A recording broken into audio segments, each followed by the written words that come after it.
आप सभी दर्शकों का स्वागत है। मैं हूं आपके साथ मुबीना।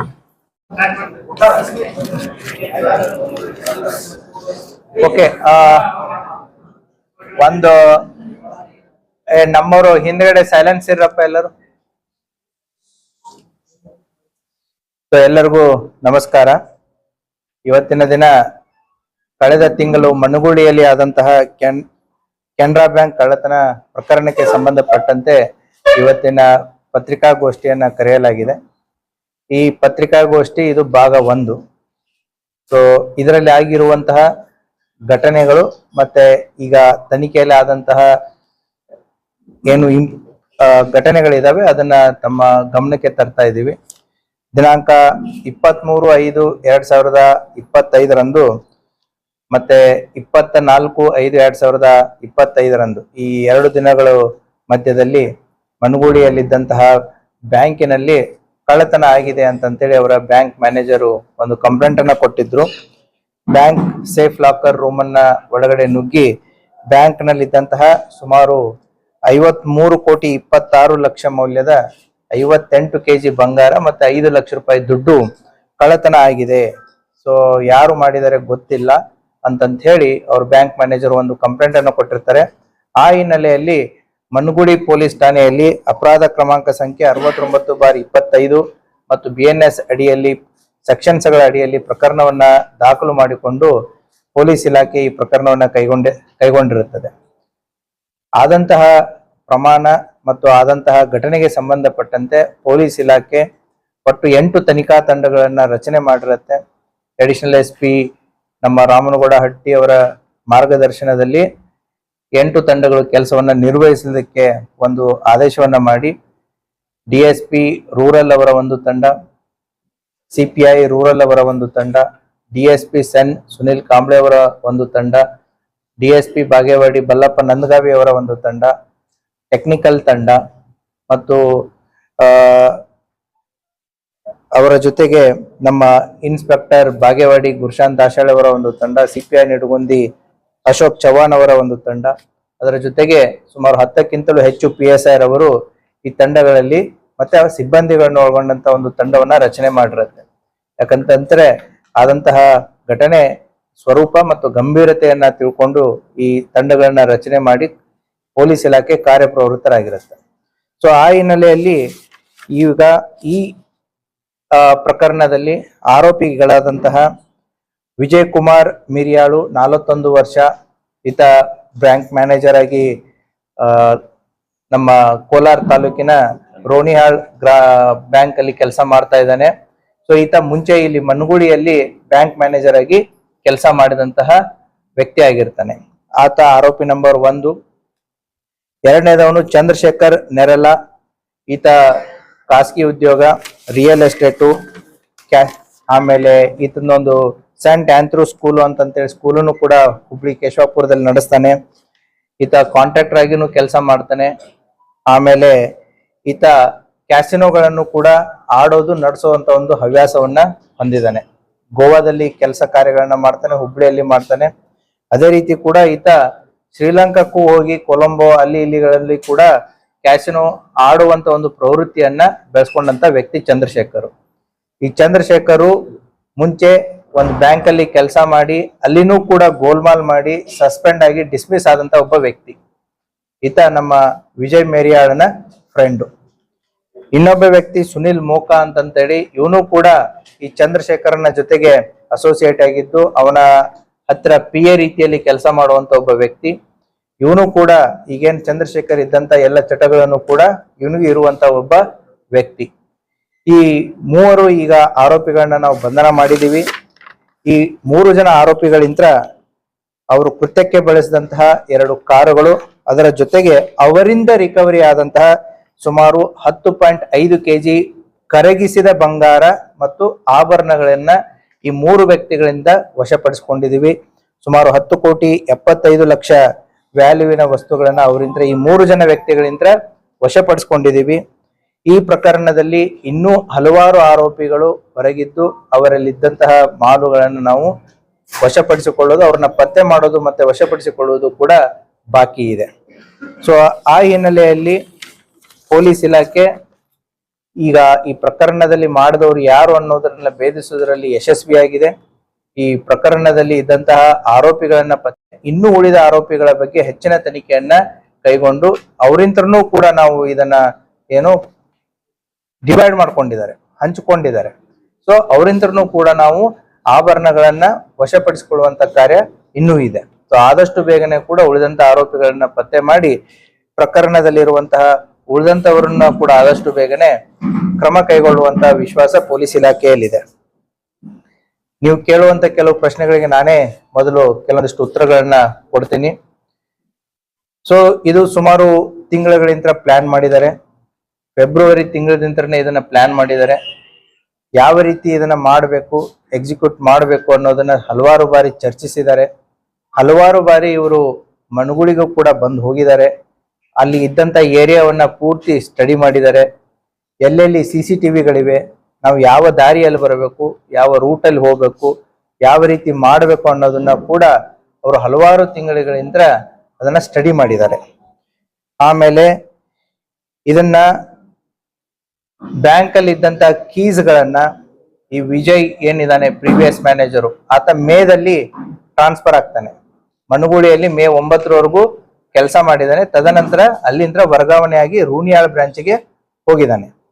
ಅವನು ಹೋಗೋಕ್ಕಿಂತ ಮುಂಚೆನೆ ಮಾರ್ಚ್ ಮತ್ತೆ ಏಪ್ರಿಲ್ ತಿಂಗಳಲ್ಲಿ ಈ ಬ್ಯಾಂಕಿನ ಕೀಸ್ಗಳು ಏನಿರ್ತವೆ, ಈ ಕೀಸ್ಗಳನ್ನ ಈ ಆರೋಪಿಗಳಿಗೆ ಕೊಟ್ಟು ಅವುಗಳನ್ನ ಡುಪ್ಲಿಕೇಟ್ ಕೀಗಳನ್ನ ಮಾಡಿಸಿದ್ದಾರೆ. ಸೊ ಆ ಡುಪ್ಲಿಕೇಟ್ ಕೀಗಳು ಕೂಡ ವರ್ಕ್ ಆಗುತ್ತೋ ಇಲ್ಲೋ ಅನ್ನೋದಕ್ಕೆ ಕೂಡ ಹಲವಾರು ಬಾರಿ ಅದನ್ನ ಟೆಸ್ಟ್ ಅಂಡ್ ಟ್ರಯಲ್ ಮಾಡಿದ್ದಾರೆ. ಸೊ ಯಾವಾಗ ಸಕ್ಸಸ್ ಆಗಿದೆ ವೇಟ್ ಮಾಡಿದ್ದಾರೆ. ಏನು ಅಂತಂದ್ರೆ ಇದ್ದಂತಹ ಈ ವಿಜಯ್ ಮ್ಯಾನೇಜರ್ ಏನಿದಾನೆ ಆತ ವರ್ಗಾವಣೆ ಆಗಿ ಹೋಗೋವರೆಗೂ ಕೂಡ ಕಾಯ್ದಿದ್ದಾರೆ. ಅಂದ್ರೆ ನಾಳೆ ಇದು ಅವನ ಮೇಲೆ ಬರಬಾರ್ದು, ಯಾಕಂದ್ರೆ ರೆಸ್ಪಾನ್ಸಿಬಿಲಿಟಿ ಅವನ ಮೇಲೆ ಇರುತ್ತೆ ಅಂತ ಹೇಳಿ ಅವನ ಮೇಲೆ ಬರಬಾರ್ದು. ಸೊ ಹೊಸ ಸೆಟಪ್ ಏನ್ ಬರುತ್ತೆ ಅವ್ರ ಮೇಲೆ ಬರ್ಲಿ ಅನ್ನುವಂತ ಒಂದು ಸಂದರ್ಭಗಳಲ್ಲಿ ಬ್ಲ್ಯಾಕ್ ಮ್ಯಾಜಿಕ್ ಮಾಡಿ ಬ್ಯಾಂಕ್ಗಳನ್ನ ಕಳ್ಳತನ ಮಾಡಿರುವಂತ ಹಲವಾರು ಘಟನೆಗಳನ್ನ ಇವರು ನೋಡಿಬಿಟ್ಟು ಅಲ್ಲಿ ಬ್ಲ್ಯಾಕ್ ಮ್ಯಾಜಿಕ್ ಇನ್ನ ಮಾಡಿ ಕುಂಕುಮ, ಅರಿಶಿನ, ಕರ್ಪೂರ, ಊದಿನ ಕಡ್ಡಿ ಏನೇನ್ ಬೇಕು ಎಲ್ಲ ಬ್ಯಾಂಕ್ ತುಂಬಾ ಎಲ್ಲ ಮಾಡಿ ಸೊ ದಟ್ ಪೊಲೀಸರ ಅಟೆನ್ಷನ್ ಅನ್ನ ಡೈವರ್ಟ್ ಮಾಡೋದಿಕ್ಕೆ. ಸೊ ಮಾಡಿದವರು ಮೋಸ್ಟ್ಲಿ ಕೇರಳ ಮತ್ತು ತಮಿಳುನಾಡು ಕಡೆದವರು ಇರಬಹುದೇನೋ ಅನ್ನುವಂತ ಊಹೆ ಪೊಲೀಸರಿಗೆ ಬರ್ಲಿ ಅನ್ನೋವಂತ ಒಂದು ದಾರಿ ತಪ್ಪಿಸುವಂತ ಒಂದು ಮಾರ್ಗವನ್ನ ಅವರು ಕೈಗೊಂಡಿದ್ದಾರೆ. ಅಷ್ಟೇ ಅಲ್ಲದೆ ಬ್ಯಾಂಕ್ ಅಲ್ಲಿ ತಾವು ಈಗಾಗಲೇ ತಮಗೆ ಗೊತ್ತಿರೋ ಹಾಗೆ ಖಾರದ ಪುಡಿಯನ್ನ ಎರಚಿದ್ದಾರೆ ಮಾಡಿದ್ದಾರೆ ಅಂತಂತೇಳಿ ತಾವು ಕೂಡ ವರದಿಯನ್ನ ಮಾಡಿದ್ರಿ. ಇದು ಡಾಗ್ ಸ್ಕ್ವಾಡ್ ಆಗಿರ್ಬೋದು ಅಥವಾ ಪೊಲೀಸರಿಗೆ ಫಿಂಗರ್ ಪ್ರಿಂಟ್ ಸಿಗಬಾರ್ದು ಅಂತಂತೇಳಿ ಗ್ಲೌಸ್ ಗಳನ್ನ ಯೂಸ್ ಮಾಡೋದಾಗಿರ್ಬೋದು, ಇವನ್ನೆಲ್ಲ ಅವರು ಸ್ಟ್ಯಾಂಡರ್ಡ್ ಆಗಿ ಮಾಡಿದ್ದಾರೆ. ಅಷ್ಟೇ ಅಲ್ಲದೆ ಕೂಡ ಈಗ ಅವರು ಹಲವಾರು ಮಾಡೆಲ್ಸ್ ಗಳನ್ನ ಸ್ಟಡಿ ಮಾಡಿದ್ದಾರೆ. ಸೊ ಕೆಲವೊಂದಿಷ್ಟು ವಿಚಾರಗಳನ್ನ ತನಿಖೆ ಹಿತದೃಷ್ಟಿಯಿಂದ ನಾನು ಇವಾಗ ಯಾವುದನ್ನು ಕೂಡ ರಿವೀಲ್ ಮಾಡ್ತಾ ಇಲ್ಲ. ಇವತ್ತು ತಾವು ಕೇಳ್ತಾ ಇರೋದು ಇದು ಮನುಗುಳಿ ಪಾರ್ಟ್ 1.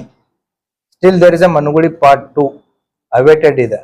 ಸೊ ಆ ಸಂದರ್ಭದಲ್ಲಿ ಕೆಲವು ವಿಚಾರಗಳನ್ನ ತಮ್ಮ ಗಮನಕ್ಕೆ ತಗೊಂಡ್ಬರ್ತೀನಿ. ಇವರು ಚಿನ್ನ ಆರ್ನಾಮೆಂಟ್ಸ್ ಗಳನ್ನ ಹಾಗೆ ಇಟ್ರೆ ನಾಳೆ ಡಿಸ್ಪೋಸಲ್ ಮಾಡೋದು ಕೂಡ ಕಷ್ಟ ಆಗುತ್ತೆ ಅಂತಂತ ಹೇಳಿ ಅವುಗಳನ್ನ ಕರಗಿಸಿದ್ದಾರೆ.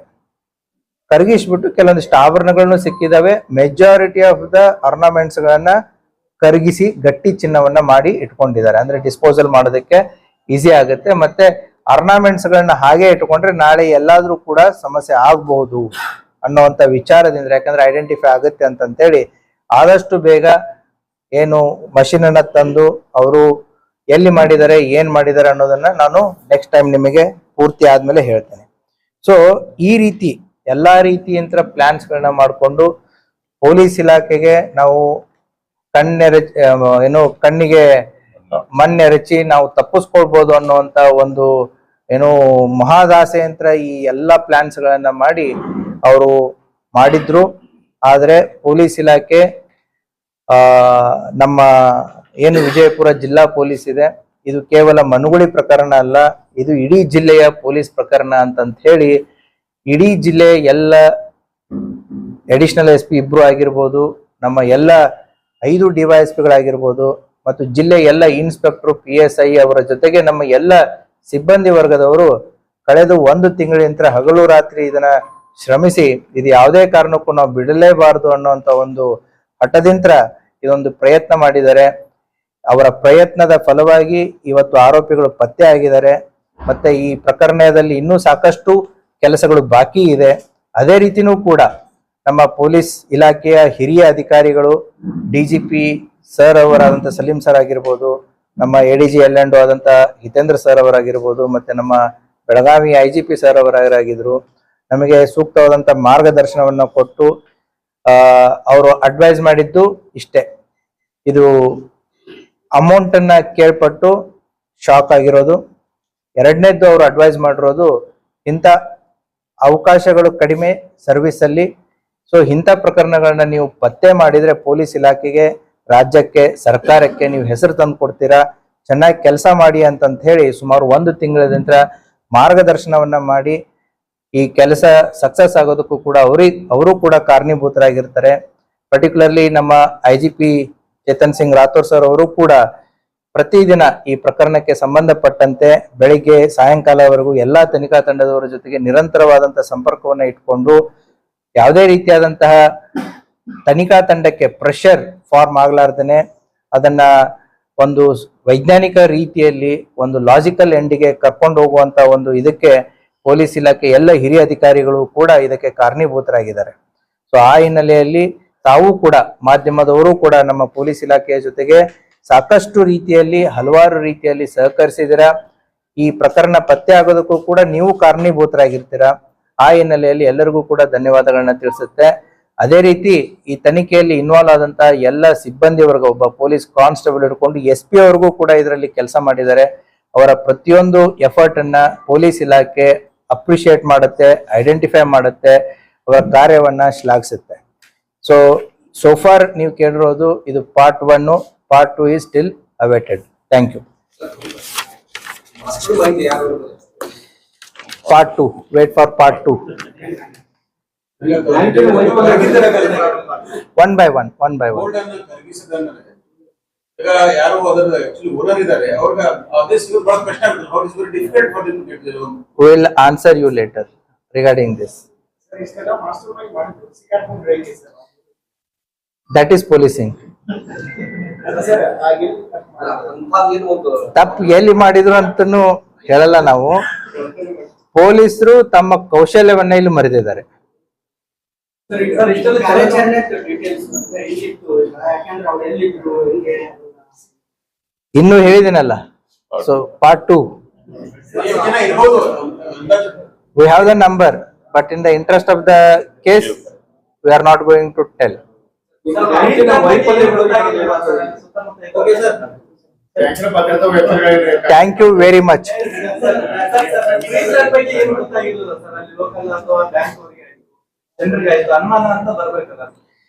See, ನೀವು ಹೇಳೋ ಎಲ್ಲಾ ಪ್ರಶ್ನೆಗಳಿಗೆ ಮುಂಜಾಗ್ರತವಾಗಿ ಏನೇ ಬಂದಿದ್ರು ಇದು ನಡೀತಿರ್ಲಿಲ್ಲ. But yes, incident has happened and we have done it. ಈಗ ಹುಬ್ಬಳ್ಳಿ ಅಂತ ಒಂದು ಸಣ್ಣ ಬ್ಯಾಂಕ್ ಒಳಗೆ ಎಷ್ಟು ಚಿನ್ನಾಭರಣ ಇಟ್ಟಿರೋದ್ರ ಬಗ್ಗೆನೂ ಒಂದು ದೊಡ್ಡ ಮೊತ್ತದ, ಯಾಕಂದ್ರೆ ನಗರ ಪ್ರದೇಶದಲ್ಲಿ ಇಡೋದೇ ಕಡಿಮೆ. ಅದಕ್ಕೆ ಸಂಬಂಧಪಟ್ಟಂತೆ ಬ್ಯಾಂಕಿನವರು ಸೂಕ್ತ ಕ್ರಮವನ್ನ ಕೈಗೊಳ್ತಾರೆ. ಅದ್ರ ಬಗ್ಗೆ ಏನಾದ್ರೂ ಸಿಗ್ತಾ? ಯಾಕಂದ್ರೆ ಅದು ಕೆಲವೊಂದು ಟೈಮ್ ಅದು ಕೂಡ ಅನಧಿಕೃತ ಆಗಿರೋ ಸಾಧ್ಯತೆಗಳು ಇರ್ತದೆ. ಇಲ್ಲ, ಅನಧಿಕೃತ ಯಾವುದೂ ಇಲ್ಲ. ಪ್ರತಿಯೊಂದನ್ನು ಕೂಡ ಅಧಿಕೃತವಾಗಿನೇ ಇದೆ. ಸರ್ ಎಷ್ಟು ಜನ ಅದು ಗ್ರಾಹಕರು Still it is matter of investigation. So bank is having the records of it. So ಜನರು ಇನ್ನೊಂದು ಹೇಳ್ತೀನಿ, ಜನರು ಯಾವುದೇ ರೀತಿಯಾದಂತಹ ಏನು ಗಾಬರಿ ಆಗಿರ್ಬೋದು ಅಥವಾ ಸಂಶಯ ಆಗಿರ್ಬೋದು ಒಳಗಾಗುವಂತ ಅವಶ್ಯಕತೆ ಇಲ್ಲ. ಪೊಲೀಸ್ ಇಲಾಖೆ ಅವ್ರ ಜೊತೆಗಿದೆ, ಬ್ಯಾಂಕು ಕೂಡ ಅವ್ರ ಜೊತೆಗಿದೆ. ಸೊ ನಾವು ಅವ್ರಿಗೆ ಪ್ರಾಮಿಸ್ ಮಾಡಿದ್ವಿ, ವಿಲ್ ವರ್ಕ್ ಆನ್ ಇಟ್ ಅಂತೇಳಿ. ಗ್ರಾಹಕರು ಕೂಡ ಪೊಲೀಸ್ ಇಲಾಖೆ ಮೇಲೆ ಏನು ನಂಬಿಕೆಯನ್ನ ಇಟ್ಟು ನಮ್ಮ ಜೊತೆಗೆ ಸಹಕರಿಸಿದ್ದಾರೆ. ಅವ್ರಿಗೂ ಕೂಡ ಧನ್ಯವಾದಗಳು. Work is half done, still half work is pending ಅನ್ನುವಂತ ಒಂದು ಸಂದರ್ಭ ಸಮಯಾವಕಾಶಕ್ಕೆ ಕಾಯ್ದಿದ್ದಾರೆ. ಇನ್ನು ಮೇ 9ನೇ ತಾರೀಕು ಟ್ರಾನ್ಸ್ಫರ್ ಆಗಿ ಹೋಗ್ತಾನೆ. ಅವರ ಜೊತೆಗೆ ಇನ್ನೂ ಕೆಲವೊಂದಿಷ್ಟು ಸಿಬ್ಬಂದಿಗಳು ಅಲ್ಲಿಂದ ಟ್ರಾನ್ಸ್ಫರ್ ಆಗ್ತಾರೆ. ಹೊಸ ಸೆಟಪ್ ಬರುತ್ತೆ. ಹೊಸ ಸೆಟಪ್ ಬಂದ ಮೇಲೆ ಇದೇನು 4 Saturday Sunday ಇರುತ್ತೆ. ಸೊ ಜನ ಇರಲ್ಲ ಆ ಟೈಮಲ್ಲಿ ಅಂತಂತ ಹೇಳಿ, ಸೊ ಆ ಸಂದರ್ಭದಲ್ಲಿ ಮಾಡಿದ್ರೆ ಸೊ ಹೋದ ಹಳೆ ಮ್ಯಾನೇಜರ್ ಮೇಲೆ ಬರುವಂತ ಸಾಧ್ಯತೆಗಳು ಕಡಿಮೆ, ಹೊಸ ಸೆಟಪ್ ಮೇಲೆ ಬರ್ಲಿ ಅಂತಂತ ಹೇಳಿ ಆ ಡೈರೆಕ್ಷನ್ ದಲ್ಲಿ ಇದನ್ನ ಮೇ 23 ಮತ್ತೆ 24ನೇ ತಾರೀಕಿಗೆ ಎಕ್ಸಿಕ್ಯೂಟ್ ಮಾಡುವಂತ ಒಂದು ಪ್ಲಾನ್ ಅನ್ನ ಮಾಡ್ತಾರೆ. ಮೇ 23ನೇ ತಾರೀಕು ಕೂಡ ಅವರು ಅಲ್ಲಿ ಚಲನವಲನಗಳು ಓಡಾಡಿದ್ದನ್ನ ನಮಗೆ ಸಾಕಷ್ಟು ಕುರುಹುಗಳಿದಾವೆ. ಅವರು ಮೇ 23ನೇ ತಾರೀಕಿನೇ ಮಾಡ್ಬೇಕು ಅನ್ನುವಂತ ಒಂದು ಆಶಾಭಾವನೆಯಲ್ಲಿ ಇರ್ತಾರೆ. ಅವತ್ತು RCB ಮತ್ತೆ ಏನು ನಮ್ಮ ಸನ್ರೈಸರ್ಸ್ ಹೈದರಾಬಾದ್ ಮ್ಯಾಚ್ ಇರುತ್ತೆ. ಸೊ ಹಾಗಾಗಿ ಹೊರಗಡೆ ಜನರ ಓಡಾಟ ಸಾಕಷ್ಟು ಇರುತ್ತೆ, ಹುಡುಗರ ಓಡಾಟ ಜಾಸ್ತಿ ಇರುತ್ತೆ. ಸೊ ಅನ್ಫಾರ್ಚುನೇಟ್ಲಿ ಅವತ್ತು ಮಳೆನೂ ಆಗಲ್ಲ, ಮತ್ತೆ ಆ ಮ್ಯಾಚ್ ಅನ್ನ RCB ಸೋಲುತ್ತೆ. ಸೊ ಆ ಹಿನ್ನೆಲೆಯಲ್ಲಿ RCB ಸೋತಿದ್ದಕ್ಕೆ ಮಳೆ ಬರದೇ ಇದ್ದದಕ್ಕೋಸ್ಕರ ಸೊ ಅವತ್ತಿನ ಪ್ಲಾನ್ ಅನ್ನ ಅವರು ಪೋಸ್ಟ್ಪೋನ್ ಮಾಡ್ತಾರೆ. ಒಂದ್ ವೇಳೆ RCB ಗೆದ್ದು ಅಲ್ಲಿ ಪಟಾಕ್ಷಿಗಳ ಸಂಭ್ರಮ ಆಗಿದ್ರೆ ಆ ಸೌಂಡ್ ಅಲ್ಲಿ ಒಳಗಡೆ ನುಗ್ಗಬೇಕು ಅನ್ನೋದು ಅವ್ರದ್ದು ಪ್ಲಾನ್ ಆಗಿರುತ್ತೆ. ಸೊ ಹಾಗಾಗಿ 23ನೇ ತಾರೀಕು ಈ ಎರಡು ವಿಚಾರಗಳಿಂದ ಅದನ್ನ ಪೋಸ್ಟ್ಪೋನ್ ಮಾಡ್ತಾರೆ. 24ನೇ ತಾರೀಕನ್ನ ಆಯ್ಕೆ ಮಾಡ್ಕೋತಾರೆ, ಅದು ಶನಿವಾರ. ಅವತ್ತು ಕೂಡ ರಜೆ ಇರುತ್ತೆ. ಮತ್ತೆ ಇವರಿಗೆ ಎಲ್ಲೆಲ್ಲಿ CCTVಗಳು ಇರ್ತವೆ, ಏನಿರ್ತವೆ ಅನ್ನೋದೆಲ್ಲ ಗೊತ್ತಿರುತ್ತೆ. ಅವುಗಳನ್ನ ಎಲ್ಲ ಡೈವರ್ಟ್ ಮಾಡಿ ಇಟ್ಟಿರ್ತಾರೆ. ಸೊ ಅಷ್ಟೇ ಅಲ್ಲದೆ ಕೂಡ ಅಲ್ಲಿ ಹೈ ಮಾಸ್ಕ್ ಲೈಟ್ ಇರುತ್ತೆ. ಹೈ ಮಾಸ್ಕ್ ಲೈಟ್ ಅನ್ನು ಕೂಡ ಇವರು ಕೇಬಲ್ ಅನ್ನ ಕಟ್ ಮಾಡಿ ಅದನ್ನ ಆಫ್ ಮಾಡಿರ್ತಾರೆ. ಸೊ 24ನೇ ತಾರೀಕು ಅವರು ಬಂದಂತ ದಾರಿಗಳು, ಹೋದಂತ ದಾರಿಗಳು, ಸೊ ಏನೇನ್ ಮಾಡಬೇಕು, ತಮ್ಮ ಇರುವಿಕೆಯನ್ನು ಯಾವ ರೀತಿ ಅದನ್ನ ಮುಚ್ಚಿಡಬೇಕು, ಎಲ್ಲಾ ರೀತಿಯಿಂದ ಅವರು ಪ್ರಯತ್ನಗಳನ್ನ ಮಾಡಿರ್ತಾರೆ. ಸೊ ರಸ್ತೆ ಆಗಿರ್ಬೋದು, ಟೆಕ್ನಾಲಜಿ ಆಗಿರ್ಬೋದು, ಬೇರೆ ಏನೆಲ್ಲ ಮಾಡ್ಬೋದು, ಸಾಕಷ್ಟು ರೀತಿಯ ಇಂಗ್ಲಿಷ್ ಮೂವೀಸ್ಗಳನ್ನ, ಹಿಂದಿ ಮೂವೀಸ್ಗಳನ್ನ, ನೆಟ್ಫ್ಲಿಕ್ಸು, ಅಮೆಜಾನ್ಸ್ಗಳಲ್ಲಿ ಸಾಕಷ್ಟು ಅವುಗಳನ್ನ ಅಧ್ಯಯನ ಮಾಡಿ ಪ್ಲಾನ್ ಅನ್ನ ಮಾಡಿರ್ತಾರೆ. ಸೊ ಯಾವ ರೀತಿ ನಾವು ಪೊಲೀಸರಿಂದ ತಪ್ಪಿಸ್ಕೊಳ್ಬಹುದು ಅಂತಂದು ಅವರ ಡಿಸೈಡ್ ಮಾಡಿರ್ತಾರೆ. ಯಾವ ವ್ಯಕ್ತಿಗೆ ಯಾವ ರೀತಿಯಾದಂತ ವೇಷಭೂಷಣಗಳನ್ನ ಹಾಕಬೇಕು, ಹೇಗೆ ಹಾಕಬೇಕು. ಸೊ ಪ್ರತಿಯೊಂದನ್ನ ಮಾಸ್ಕು, ಹೆಲ್ಮೆಟ್, ಮರಿಚಿಕೆಗಳನ್ನ ಯೂಸ್ ಮಾಡ್ತಾರೆ. ಸೊ ಯೂಸ್ ಮಾಡಿ ಎಲ್ಲಿಯೂ ಕೂಡ ಕುರುಹುಗಳು ಬರಬಾರ್ದು ಅನ್ನೋವಂತ ಒಂದು ಇದರಲ್ಲಿ ಪ್ಲಾನ್ ಅನ್ನ ಮಾಡಿರ್ತಾರೆ. ಅಷ್ಟೇ ಅಲ್ಲದೆ ಇಲ್ಲಿ ವೆಹಿಕಲ್ಸ್ ಗಳನ್ನ ಯಾವ ರೀತಿ ಯೂಸ್ ಮಾಡಬೇಕು ಅನ್ನೋದನ್ನ ಕೂಡ ಅವರು ಮೊದಲೇ ಪ್ರೀ ಪ್ಲಾನ್ ಮಾಡಿದ್ದಾರೆ. ಸೊ ಇಲ್ಲಿ ಒಂದು ಟ್ರಕ್ ಅನ್ನ ಯೂಸ್ ಮಾಡಿದ್ದಾರೆ. ಇಲ್ಲಿ ಓಡಾಡೋದಕ್ಕೆ 2 ವೀಲರ್ಸ್ ಗಳನ್ನ ಯೂಸ್ ಮಾಡಿದ್ದಾರೆ.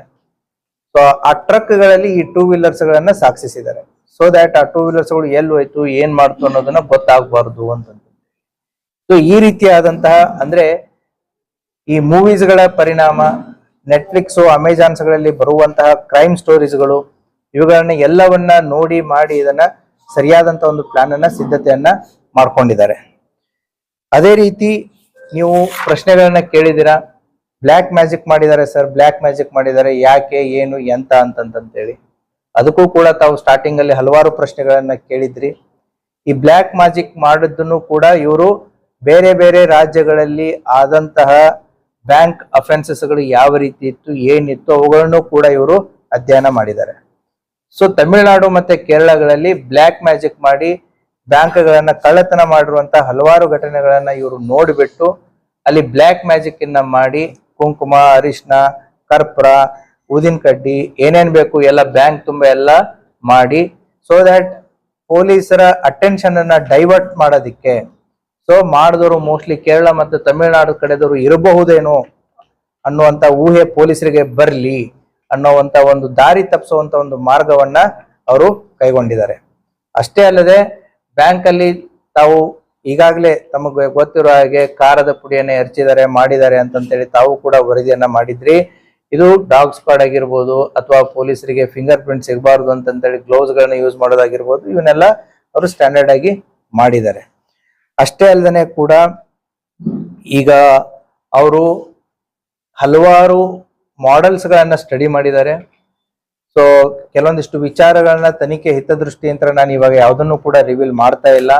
ಇವತ್ತು ತಾವು ಕೇಳ್ತಾ ಇರೋದು ಇದು ಮನುಗುಳಿ part 1. Still there is a ಮನುಗುಳಿ ಪಾರ್ಟ್ 2 ಅವೇಟೆಡ್ ಇದೆ. ಸೊ ಆ ಸಂದರ್ಭದಲ್ಲಿ ಕೆಲವು ವಿಚಾರಗಳನ್ನ ತಮ್ಮ ಗಮನಕ್ಕೆ ತಗೊಂಡ್ಬರ್ತೀನಿ. ಇವರು ಚಿನ್ನ ಆರ್ನಾಮೆಂಟ್ಸ್ ಗಳನ್ನ ಹಾಗೆ ಇಟ್ರೆ ನಾಳೆ ಡಿಸ್ಪೋಸಲ್ ಮಾಡೋದು ಕೂಡ ಕಷ್ಟ ಆಗುತ್ತೆ ಅಂತಂತ ಹೇಳಿ ಅವುಗಳನ್ನ ಕರಗಿಸಿದ್ದಾರೆ.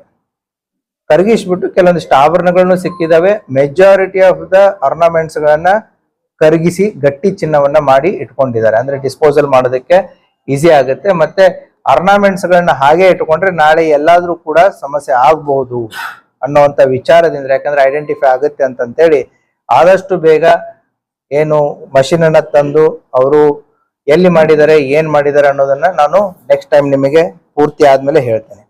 ಸೊ ಈ ರೀತಿ ಎಲ್ಲಾ ರೀತಿಯಂತ್ರ ಪ್ಲಾನ್ಸ್ ಗಳನ್ನ ಮಾಡಿಕೊಂಡು ಪೊಲೀಸ್ ಇಲಾಖೆಗೆ ನಾವು ಕಣ್ಣಿಗೆ ಮಣ್ಣೆರಚಿ ನಾವು ತಪ್ಪಿಸ್ಕೊಳ್ಬಹುದು ಅನ್ನುವಂತ ಒಂದು ಏನು ಮಹಾದಾಸೆಯಂತ್ರ ಈ ಎಲ್ಲಾ ಪ್ಲಾನ್ಸ್ ಗಳನ್ನ ಮಾಡಿ ಅವರು ಮಾಡಿದ್ರು. ಆದ್ರೆ ಪೊಲೀಸ್ ಇಲಾಖೆ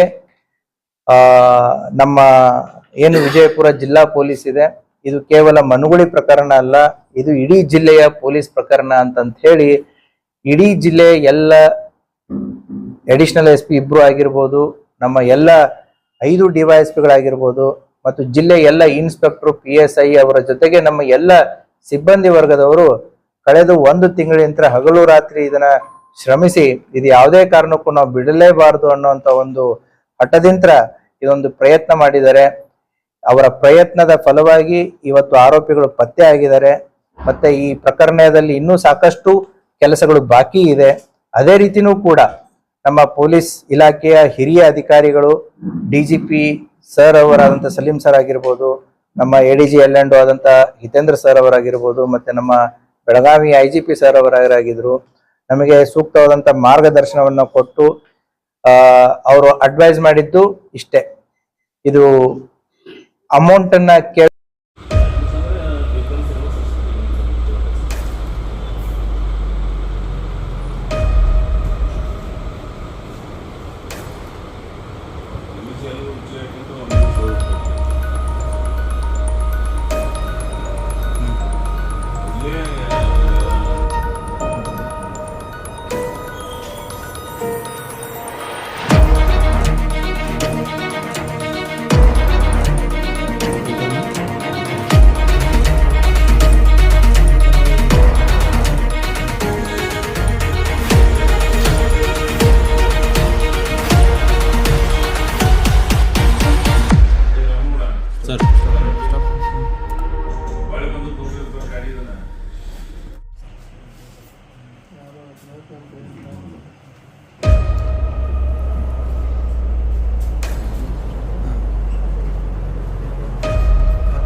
लेटेस्ट न्यूज अपडेट्स के लिए YouTube एक्सप्रेस को सब्सक्राइब कीजिए, साथ में बेल आइकॉन को भी क्लिक कीजिए। साथ ही साथ लाइक, शेयर और कमेंट करना ना भूलिए।